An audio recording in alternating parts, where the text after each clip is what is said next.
এই চ্যানেলটাকে সাবস্ক্রাইব করুন। সত্যি কথা বলতে আজকের এসিএল 2 এ মোহনবাগানের যা পারফরমেন্স দেখলাম, এই পারফরমেন্স দেখে খুশি হব না দুঃখ প্রকাশ করব, সত্যি করে বলছি কনফিউজ হয়ে গেছে আজকের ম্যাচটা দেখে। আমি আগেও বলেছি যে মোহনবাগানের ক্যাপাবিলিটি এফসি রাফসান দলের থেকে অনেক বেশি, এবং আজকে যখন শুরুর টিম লিস্টটা দেখেছি না, মনটা তখনই ভেঙে গেছে যখনই দেখলাম এই মুহূর্তে মোহনবাগানের বেস্ট যে ভারতীয় প্লেয়ার খেলছে লিস্টন কলাসো, সে বেঞ্চে। গ্রেগ স্টুয়ার্টকে যখন বেঞ্চে দেখেছি না, আমার সত্যি বলছি মন ভেঙে গেছে। আজকের ম্যাচ দেখা থেকে মন আমার উঠে গেছিল। মোহনবাগানের ক্যাপাবিলিটি কত সেটা 65 মিনিটের পর মোহনবাগান দেখিয়েছে, যখন নেমেছিল গ্রেগ স্টুয়ার্ট আর লিস্টন কোলাসো। অনেস্টলি বলতে গেলে আজকে যা খেলা হয়েছে, মোহনবাগান যা গোল মিস করেছে, 4টে শিওর শট গোল মিস করেছে। জেসন কামিংস একটা শিওর গোল মিস করেছে, গোলকিপারের 1-on-1। ডিমি পেড্রোটস 2টো গোল মিস করেছে ওরকম, আর লাস্টে একটা গোল মারতে পারিনি, মানে পেড্রোটস আর কামিংস মিলে 4টে জেনুইন সুযোগ পেয়েছিল মোহনবাগান 3 পয়েন্ট পাওয়ার, একটা সুযোগ সদ্ব্যবহার করতে পারলো না মোহনবাগান সুপার জায়েন্ট।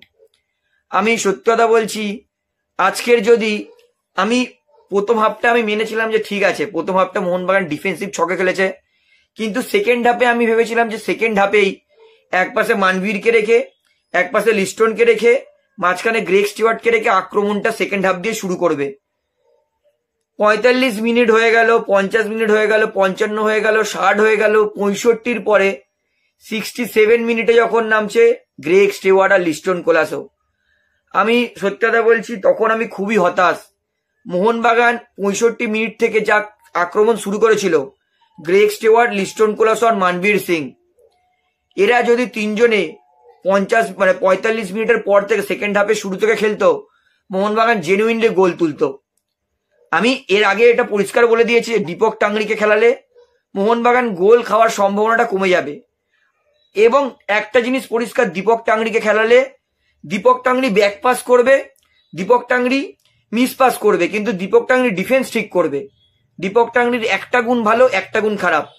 দীপক টাংরিকে নিলে এইটুকুনি ধরে রাখতে হবে যে দীপক টাংরি পুরোপুরি ডিফেন্স করবে, পুরো প্রপার ডিফেন্সিভ মিডফিল্ড। দীপক টাংরির মধ্যে অ্যাটাকিং সেই ব্যাপারটা কম আছে, ঠিক আছে মানছি দীপক টাংরিকে খেলিয়েছে।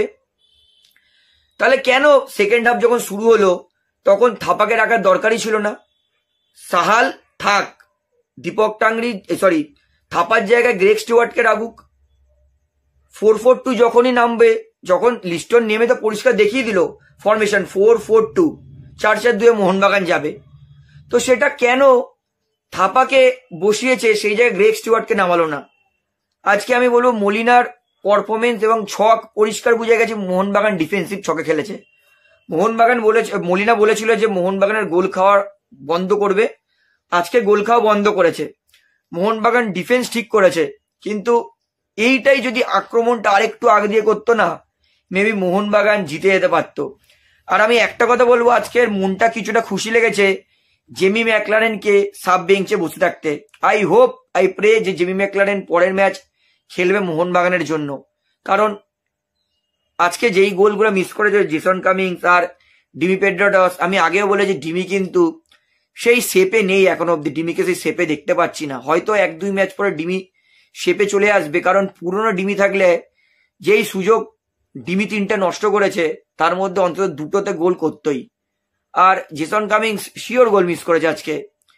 প্রথম হাফে মোহনবাগান ডিফেন্স করেছে, কিন্তু প্রথম হাফে আমি বলবো ঠিক আছে ক্যালকুলেটিভ ফুটবল খেলেছে, কিন্তু সেকেন্ড হাফে আরো তাড়াতাড়ি অ্যাটাকিং যাওয়া দরকার ছিল। আর আজকে রেফারির কি শত্রুতা ছিল মোহনবাগান প্লেয়ারের সঙ্গে আমি মাথায় ঢুকছে না। ওরা জার্সি টেনে পুল করছে, ওদেরকে ইয়েলো কার্ড দিচ্ছে না, ওরা কাউন্টার অ্যাটাকে আটকাচ্ছে, মানে এফসি রাফসান দল এফসি রাফসানের প্লেয়ারদের ইয়েলো কার্ড দেখাচ্ছে না। মোহনবাগান একটা পা বাড়িয়ে চ্যালেঞ্জ করছে, মোহনবাগানকে ইয়েলো কার্ড দিচ্ছে। মোহনবাগান একটা হালকা জার্সি পুল করছে, মোহনবাগানকে ইয়েলো কার্ড দিচ্ছে। মোহনবাগান মাঝপথে কাউন্টার অ্যাটাক আটকাচ্ছে, মোহনবাগানকে ইয়েলো কার্ড দিচ্ছে। তো এএফসির কাছে হাত জোর করে রিকোয়েস্ট করব, বায়াস গোলকিপার দেবেন না। এত বায়াস পরিষ্কার বোঝা যাচ্ছে যে মোহনবাগান ফাউল করছে, মোহনবাগানের বিরুদ্ধে ফ্রি কিক দিয়ে দিচ্ছে, এফসির আফসান দল ফাউল করলে এফসির আফসান দলকে মানে মোহনবাগানকে ফ্রি কিক দেওয়া হচ্ছে না। পরিষ্কার ডিসগাস্টিং। আজকে রেফারি নিয়ে আমি প্রচন্ড হতাশ, একতরফা রেফারি হয়েছে আজকে। এবং বলবো আজকে জেনুইন মোহনবাগানের 3 পয়েন্ট দরকার ছিল। আজকের মোহনবাগানের 3 পয়েন্টটা দরকার ছিল, কারণ এর পরের ম্যাচে আরো টাফ দলের বিরুদ্ধে খেলবে।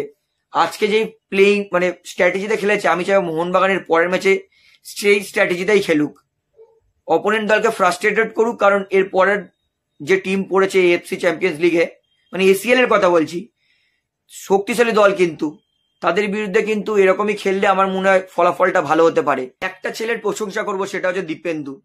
ঠিক আছে, একটা এসিএল এর মতো বড় ম্যাচ, প্রথম 28 মিনিট দীপেন্দু নার্ভাস হয়ে ভুলভাল ফাউল করে ফেলছিল। তিনি কোচের থেকে কিন্তু রেড কার্ড খাওয়ার আগে ওয়ার্নিংটাও পেয়ে গেছিলেন। তারপরে যখন দীপেন্দুকে বোঝানো হয়, দীপেন্দু তারপর থেকে কিন্তু 28 মিনিট পর থেকে কিন্তু নিজেকে বোঝাতে শুরু করেছে। এবং দীপেন্দু প্রথম 28 মিনিট ছাড়ার পরে দীপেন্দু কিন্তু ম্যাচুরিটি ভাবে ডিফেন্স করেছে। তো দীপেন্দু আস্তে আস্তে ম্যাচুরিটি আসলে আরো ভালো প্লেয়ার ভালো খেলবে। তো দীপেন্দুর প্রশংসা, প্রথম 28 মিনিট যদি আমি সরিয়ে দিই, অবশ্যই দীপেন্দুর প্রশংসা করতেই হবে। মলিনা দেখিয়ে দিল আরো একবার, মলিনা কিন্তু ডিফেন্সিভ কোচ। কারণ আমরা দেখেছিলাম এটিকে যেই বছর চ্যাম্পিয়ন হয়েছিল 2016-তে চ্যাম্পিয়ন বানিয়েছিল, সেই বছর কিন্তু আমি খেলা দেখেছিলাম, খেলা দেখতে যেতাম আমি, সেই বছর প্রচুর খেলা দেখেছি।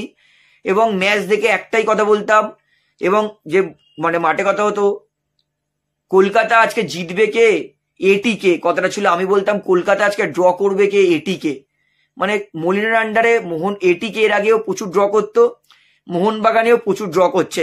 কারণ মলিনা মোহনবাগানকে 6টা ম্যাচ খেলিয়েছে, তার মধ্যে একটা ইন্ডিয়ান এয়ারফোর্সের বিরুদ্ধে জিতেছিল, বাদ বাকি 5টা ম্যাচ কিন্তু মলিনা ড্র করেছে। ড্র করে 1 পয়েন্ট নিয়ে কিন্তু কিচ্ছু হবে না, জিততে হবে মোহনবাগানকে। মলিনা প্রমাণ করছে, মলিনা কিন্তু ডিফেন্সিভ ছক সাজালে মোহনবাগানের ডিফেন্স মজবুত হবে, কিন্তু মলিনাকে একটু অ্যাটাকিংও খেলাতে হবে। আজকে সত্যি কিছু কিছু সাবস্টিটিউশন নিয়ে আমার আজকে প্রচন্ড আমি হতাশ, অনেক কটা সাবস্টিটিউশন নিয়ে, এবং আজকে দল নামানো নিয়েও হতাশ। আজকে সাহাল আব্দুল সামাদকে লেফট উইং এ খেলিয়েছে। সাহাল লেফট উইং এ খেলে? সাহাল অ্যাটাকিং মিডফিল্ডার প্লেয়ার, তাকে লেফট উইং এ খেলাচ্ছে। সে না পারলে প্লেয়ার খেলতে পারছে না। মানবীর সিংকে তুলে গ্রেগ স্টিওয়ার্টকে রাইট উইং এ খেলিয়েছে। গ্রেগ স্টিওয়ার্ট তো রাইট উইং এর প্লেয়ার নয়, গ্রেগ স্টিওয়ার্ট ডান দিক থেকে, তার স্বভাব মাঝখানে আসা, তো তিনি ডান দিক থেকে মাঝখানে চলে আসছিলেন, ডান দিক ফাঁকা হয়ে যাচ্ছিল। প্লেয়ারের যে প্লেয়ার সারা জীবন উইং এ খেলেছে, তাকে বেঞ্চে বসিয়ে রেখেছো লিস্টন কোলাসোকে, আর তুমি সাহালকে উইং এ খেলাচ্ছ, এটাতে কি করে হবে? মানবীর উইং এ খেলে, মানবীর ছাড়া কোনো রাইট উইং এ প্লেয়ার নেই। তোলো টাইসন সিংকে, তোলো আইএসএল টাইসন সিংকে খেলাও, at least Tyson Singh last 20-25 minute তো দিতে পারবে রে। তো মোহনবাগানকে কিন্তু অনেক কিছু ট্যাকটিক্যালি আমার মনে হচ্ছে ঠিকঠাক করতে হবে। এবং আজকের মোহনবাগান, আমি বলেছিলাম যে যদি মোহনবাগান ম্যাচটা জিততে না পারে আমি খুবই হতাশ হব। আজকের মোহনবাগান যে জিততে পারেনি, মোহনবাগানের খেলা নিয়ে আমি একটু হতাশ।